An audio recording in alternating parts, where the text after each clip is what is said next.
Betul. Semakin negara itu maju, semakin negara itu modern, itu digaji juga tinggi. Contoh seperti Jepang, untuk pekerja Jepang itu untuk gajinya tuh kurang lebih kalau dirupiahkan 22 juta. Korea Masya kurang lebih 20 Allah. sampai 24 juta.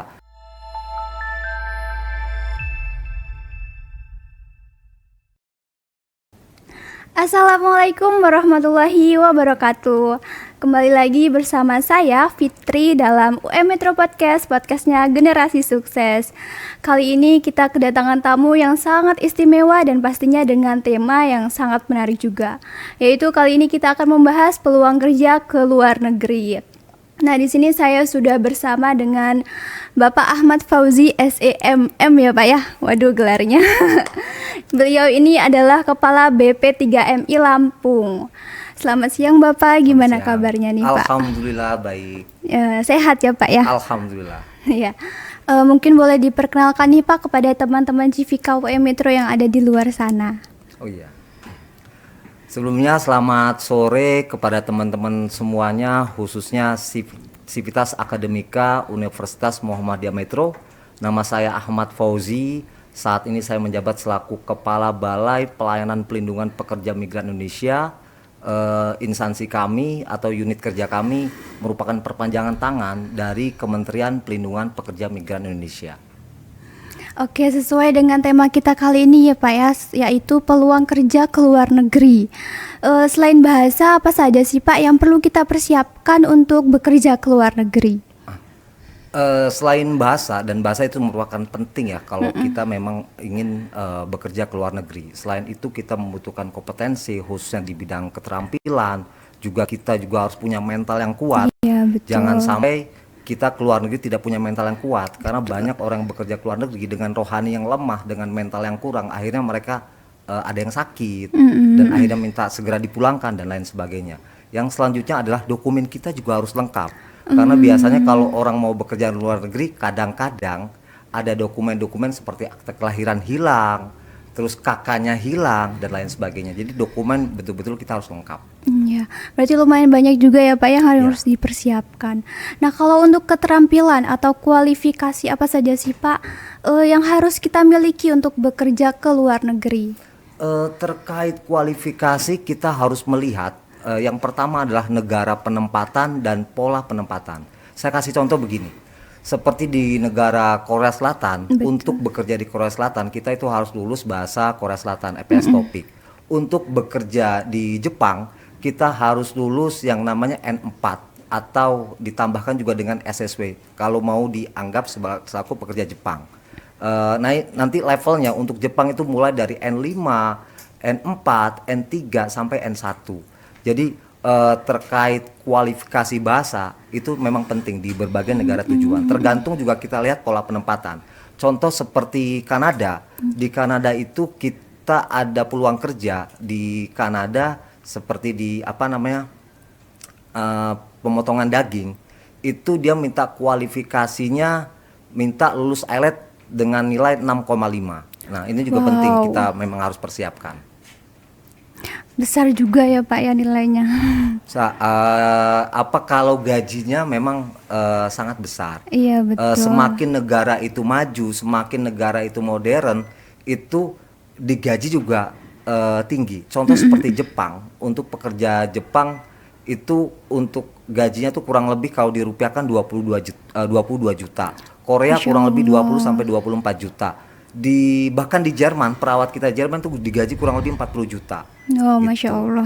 Jadi, ini juga penting informasi kepada teman-teman semuanya, khususnya lulusan dari Universitas Muhammadiyah Metro, itu peluang kerja di luar negeri di sektor formal yang membutuhkan skill itu sangat banyak. Nah, tetapi informasi ke kampus atau mungkin sekolah-sekolah sangat kurang.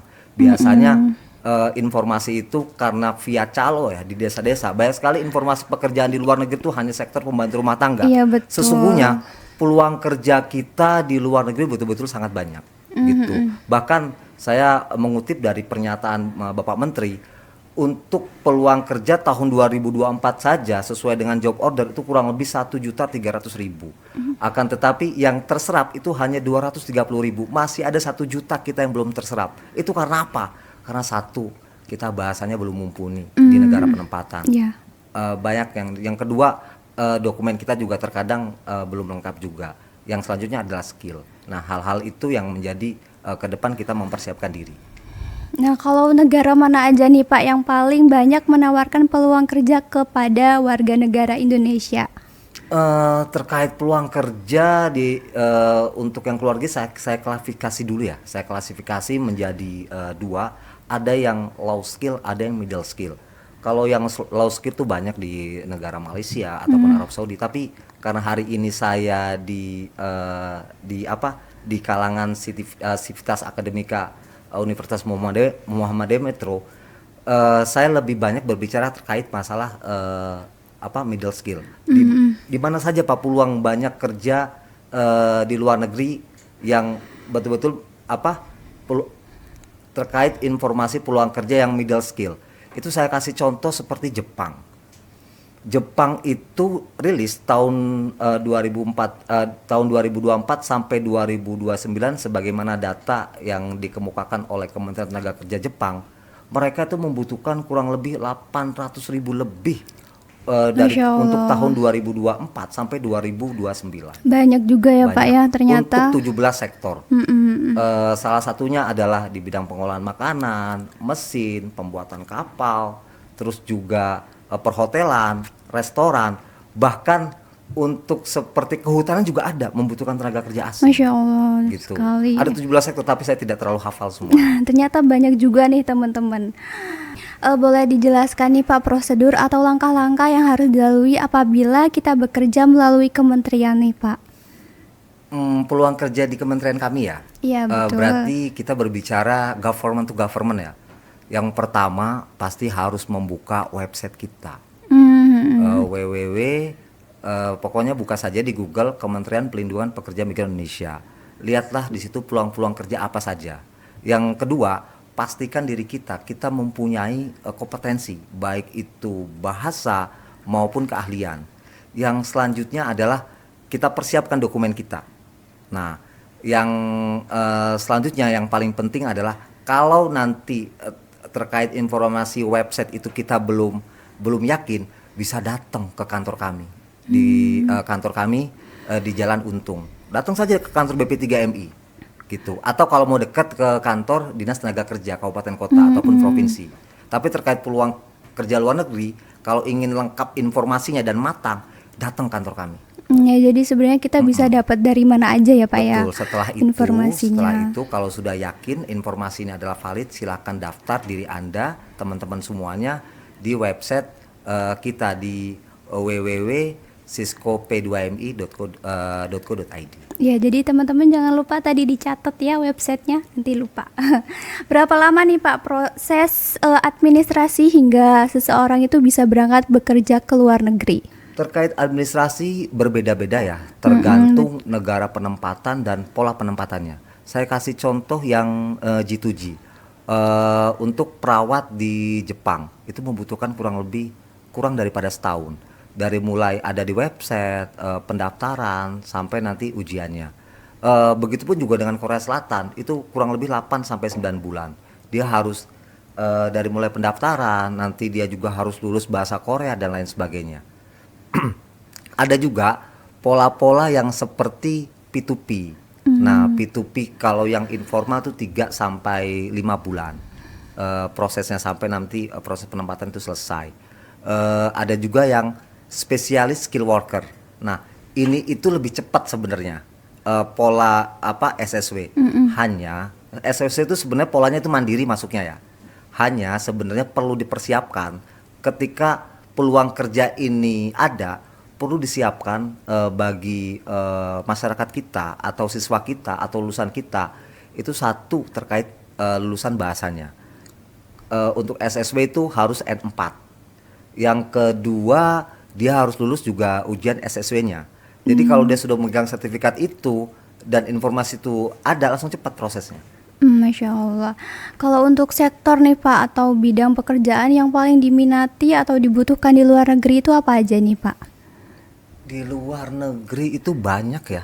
Eh, saya perlu sampaikan, saya mengutip daripada pernyataan Bapak Menteri bahwasannya tahun 2024 saja job order itu kurang lebih membutuhkan 1,3 juta peluang Masya kerja. Allah, banyak juga ya Pak ya Banyak. ternyata. Tetapi Mbak Fitri, yang terserap itu hanya 230 ribuan kalau nggak salah. Kenapa Berarti tuh masih Pak? ada 1 juta. Iya betul. Nah, ini dipengaruhi karena kita masih terkait bahasa. Kompetensi bahasa kita belum mumpuni, terus kita belum menyiapkan memang siswa-siswa kita yang betul-betul lulus di bahasa di negara-negara tersebut. Oke, kalau apakah BP3M ini menyediakan pelatihan khusus Pak untuk meningkatkan keterampilan calon pekerja migran? Terkait pelatihan BP3MI belum ya menyiapkan terkait pelatihan. Tetapi saya menyampaikan kemarin saya mengutip dari pernyataan Bapak Menteri Bapak Menteri Pelindungan Pekerja Migran Indonesia Bapak Karding Abdul Karding bahwasannya Bapak Presiden sudah menyetujui alokasi dana 45 triliun Masya Allah banyak sekali. untuk program pelatihan dan pemberangkatan kerja ke luar negeri. Gitu. Jadi berharap ke depan itu masyarakat kita yang ingin bekerja ke luar negeri itu tidak lagi menggunakan biaya-biaya orang tua. Masya Gitu, Allah. dipermudah lah. Iya dipermudah sekali ya Pak ya. Pembiayaannya dari mulai dia belajar bahasa negara penempatan, dilihat juga untuk meningkatkan keahliannya, juga nanti biaya pemberangkatannya pun nanti dibiayai atau ditalangi oleh negara. Oh, Masya Allah. Bagaimana sih Pak peran pemerintah dalam melindungi tenaga kerja Indonesia yang ada di luar negeri? Kalau melihat Undang-Undang Nomor 18 Tahun 2017 tentang Pelindungan Pekerja Migran Indonesia, bahwasannya pelindungan kita itu ada 3, ada pelindungan sosial, hukum, dan ekonomi. Tapi secara teknis, urusan ketika masyarakat kita atau warga kita yang ada di luar negeri itu menjadi wewenang Kementerian Luar Negeri. Dalam hal ini adalah KBRI ataupun KJRI. Nah, di Indonesia kita juga kita juga harus betul-betul melindungi pekerja migran Indonesia karena biasanya masalah itu adanya dari hulu. Sedikit sekali yang dihilir tapi dari hulu. Mereka kadang-kadang berangkat ke luar negeri dengan dokumen yang tidak lengkap, ditipu oleh para calo dan lain sebagainya. Dan bahkan dulu itu yang kebanyakan ditipu atau dibodohi oleh para calo adalah biasanya yang tingkat pendidikannya adalah SD atau SMP. Sekarang lulusan S1 juga bisa ditipu oleh para calo. Nah, ini penting nih. Kami nggak mau kejadian seperti yang kemarin Foreign Jerman, yang peluang kerja dibilang di Jerman ternyata itu informasi yang keliru atau informasi yang tidak valid. Akhirnya banyak kasus gitu. Dan tidak hanya itu, kemarin yang ada di Kamboja dan Myanmar. Banyak mahasiswa kita yang ke sana akhirnya juga sama. Padahal di sana bukan negara penempatan, tapi banyak orang kita yang ke sana dan banyak juga yang tertipu. Oke, kalau seperti itu mungkin ilegal ya Pak ya? Ya, betul. Oke, apa saja sih Pak kendala utama yang sering dihadapi calon pekerja migran saat ingin bekerja ke luar negeri? Kendala utama biasanya bahasa ya. Bahasa ini menjadi acuan kita ke depan itu betul-betul kita harus mempersiapkan bahasa kita. Yang kedua biasa dokumen, gitu. Dokumen kita ada beberapa dokumen kita yang kalau kita berangkat kita ke luar negeri baru kita cari-cari, banyak yang hilang. Iya betul, warga Indonesia biasanya Pak. Nah kalau untuk keuntungan nih Pak, apa saja sih keuntungan utama dalam bekerja di luar negeri? Nah ini menarik nih Mbak Fitri. Terkait keuntungan itu, karena saya hari ini berbicara di depan Civitas Akademika UMM, jadi analisisnya kita harus menggunakan mikro dan makro. Nah saya mulai dari analisis mikro. Pasti keuntungan adalah gaji yang besar, bisa membantu keluarganya, ya kan? Iya, betul sekali. Dan juga saya yakin juga bisa membantu saudara-saudaranya secara mikro. Tapi coba kita analisis secara makro. Kenapa PMI ini disebut pahlawan devisa? Kenapa tuh Pak? Coba Mbak Fitri bayangkan, kalau jadi gini, PMI itu tahun kemarin itu menghasilkan kurang lebih 270 triliun. Masya Allah. Jadi uang kiriman dari luar negeri masuk ke Indonesia 270 triliun. Jadi kita nomor 2 setelah migas. Nah, dari 270 triliun itu, kalau tidak ada devisa dari luar negeri, saya yakin mata uang kita itu tidak hanya sekarang itu kurang lebih 15.000, bisa jadi 20.000.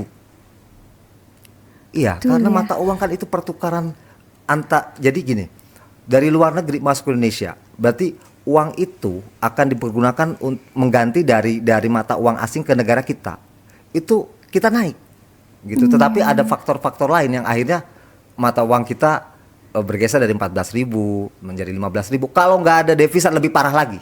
Makanya mereka disebut pahlawan devisa. Nah, naiknya mata uang kita yang bergeser dari 15, jangan pun naik sekitar 500 rupiah saja, itu bisa secara makro bisa menaikkan bahan-bahan yang lain. Ya betul. Makanya ya, Pak, ya. PMI itu disebut pahlawan devisa karena untuk menstabilkan perekonomian kita, dan juga dengan adanya kiriman atau remitansi PMI ke Indonesia, itu secara tidak langsung itu menaikkan tingkat pertumbuhan ekonomi nasional secara tidak langsung. Kenapa? Karena banyak loh PMI kita yang ketika datang membawa banyak hasil atau banyak uang ke daerahnya masing-masing, itu mereka membentuk usaha baru. Tujuannya apa? Menyerap tenaga kerja baru. Gitu. Ya, Makanya saya berharap ke depan itu lebih banyak orang-orang kita, warga-warga kita yang bekerja ke luar negeri itu anak-anak muda, terutama lulusan dari kampus, gitu. Dan mereka kan nggak mungkin selaku lulusan S1 kerja selaku pembantu. Betul. Pasti dia mau kerja-kerja di negara-negara maju dan modern, seperti Jepang, Korea, mungkin juga Inggris, mungkin juga Amerika dan lain sebagainya. Ya, jadi banyak sekali ya Bapak ya keuntungan-keuntungan yang didapat selain dengan gajinya yang besar. Betul. Gak kerasa nih Pak, udah di ujung sesi aja. Boleh nih Pak, sebelum kita akhiri, pesannya untuk masyarakat di luar sana, terkhususnya untuk mahasiswa Universitas Muhammadiyah Metro yang lagi mempersiapkan kerja untuk bekerja ke luar negeri. Yang pertama, pesan saya adalah bekerjalah ke luar negeri secara resmi sesuai dengan peraturan dan perundang-undangan yang berlaku. Yang kedua, selaku sivitas akademika, saya berharap lulusan teman-teman semua itu menjadi lulusan yang tidak hanya siap kerja tapi siap pakai. Yang selanjutnya saya ingatkan untuk nanti kita siap terkait 3S, siap mental, siap dokumen, dan siap kompetensi baik bahasa dan keterampilan. Masya Allah, jadi itu teman-teman bisa dipahami. Dan gak kerasa kita udah selesai di sesi ini. Banyak banget pembelajaran yang saya dapat dari Bapak nih sebenarnya. Sama-sama. Dan pembicaraan kita yang sangat seru ini ya. Makasih Bapak sudah meluangkan waktunya. Sama-sama. Dan untuk teman-teman di luar sana, jangan lupa like, subscribe, and comment. Saya akhiri, wassalamualaikum warahmatullahi wabarakatuh. Waalaikumsalam.